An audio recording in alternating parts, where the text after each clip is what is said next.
வணக்கம் நண்பர்களே, மயில்களை பற்றிய சில அரிய தகவல்களைத்தான் இந்த வீடியோவில் பார்க்க போகிறோம்.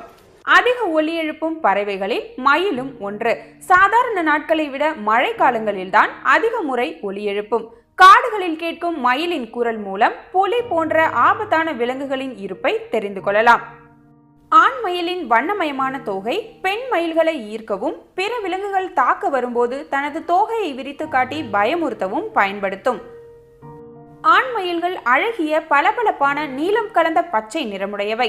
தோகையில் வரிசையாக சுமார் 200 கண் வடிவங்கள் உள்ளன.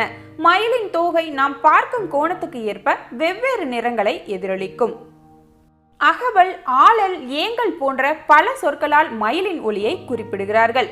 மயில் தோகை சரணம், சிகண்டம், கூந்தல், சந்திரகம், கலாபம், கூழை, பீலி, தொங்கல் மற்றும் தூவி என்ற பெயர்களால் அழைக்கப்படுகிறது. பெண் மயில்களின்